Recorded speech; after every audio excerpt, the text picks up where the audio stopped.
They didn't invade us. They didn't even declare war. 943 worlds gathered in a chamber older than our sun, and they voted as zeros, unanimously -1 as zeros, to erase Earth from every star chart in the galaxy. No warning shot, no ultimatum. Just silence, and then a message, 4 words long, sent to every human alive at the exact same second. 4 words that would end one era and begin another nobody saw coming.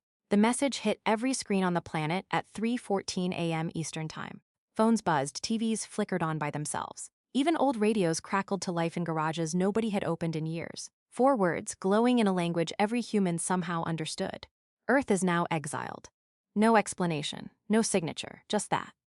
For 6 hours, the world was pure chaos. Governments scrambled. Militaries went to full alert, aiming weapons at a sky that gave no answer.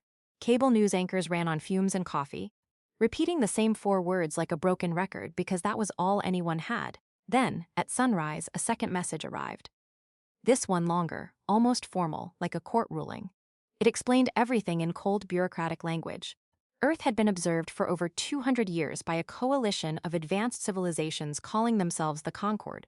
Humanity had been deemed unstable, unpredictable, and a long-term risk to galactic order. The vote wasn't close. 942 worlds in favor. 1 abstention, effective immediately. Earth was cut off. No trade routes, no diplomatic contact, no technology sharing. Not that humans even knew such sharing had quietly been happening through unmarked satellites for decades. The solar system was marked in Concord records with a single red flag, * quarantined. People expected panic. They got something else. By noon, a man in Detroit stood on his front porch, coffee in hand, laughing so hard his neighbor thought he'd lost it. They kicked us out of a club we didn't even know we were in, he said. Boo-hoo. Guess we'll just have to figure it out ourselves. Like we always do. That sentiment spread faster than the panic ever could. Within a week, a phrase was trending on every platform still standing. *, good. We didn't want your seat at the table anyway. Nobody in Washington, Beijing, or Brussels had a plan. But somewhere between the fear and the fury, something old and stubborn woke up in the human spirit. The same thing that had dragged this species out of caves, across oceans, and onto the moon with duct tape and slide rules. They didn't know it yet, but the Concorde had just made the biggest mistake in 943 worlds worth of history. 3 years into the exile, Earth looked different a Euros, and not in the way anyone expected. Turns out, being told you're too dangerous to associate with lights a fire under 9 billion people real quick. Scientists who used to fight over grant money were suddenly sharing labs across borders that had been closed for generations. Engineers in Lagos worked video calls with retired NASA veterans in Houston at 2 a.m., both running on energy drinks and spite. The world's militaries, for the first time in recorded history, pooled their research instead of hoarding it. The official slogan, half joking and half dead serious, became * nobody's coming to save us. Cool, we got this. Progress was messy, loud, and very human. There were failures a Euros, a fusion reactor in Kazakhstan that melted down and killed 11 engineers. Mourned nationwide as heroes.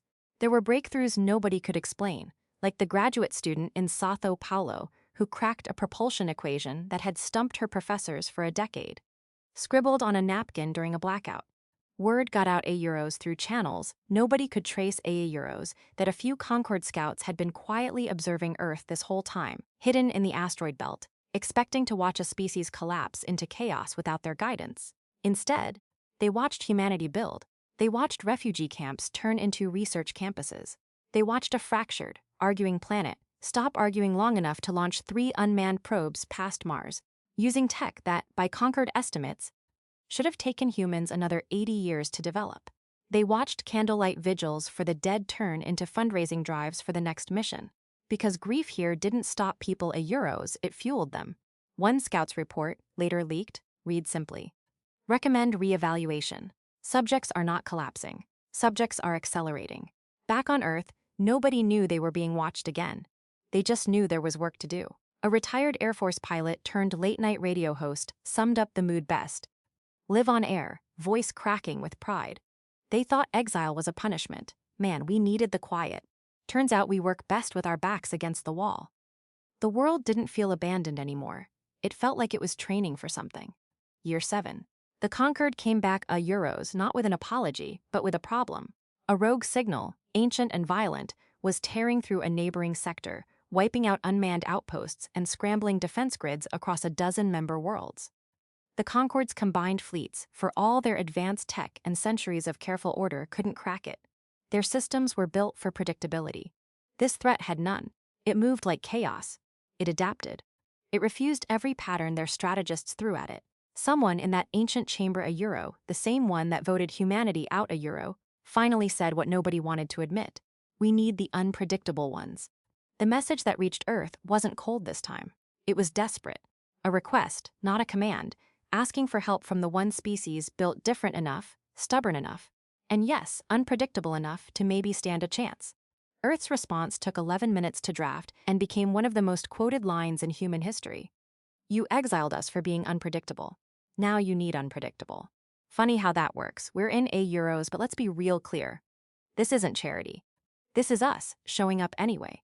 3 ships launched a Euro, patched together marvels of a decade's worth of underdog engineering, crewed by pilots who'd trained on simulators, built from spare parts and pure nerve. They didn't have the Concorde's polish. They had something the Concorde had forgotten how to use. The willingness to do something insane if it might just work. Where Concorde fleets ran predictable formations, the human crews improvise Euro. Flew patterns no algorithm would suggest. Took risks no committee would approve. It shouldn't have worked. It worked. The signal, built to counter order, had no answer for chaos with a conscience. Within 72 hours, it was contained. Within a week, it was gone. 943 worlds watched the footage on repeat. The species they'd voted off the map had just saved a dozen of their own. The chamber convened again. This time the vote was to invite Earth back a Euros. Full membership, full apology, front row seat at the table. Earth's answer came from a woman standing on a rebuilt launch pad in Florida, cameras rolling, a whole planet watching. She didn't read from a script.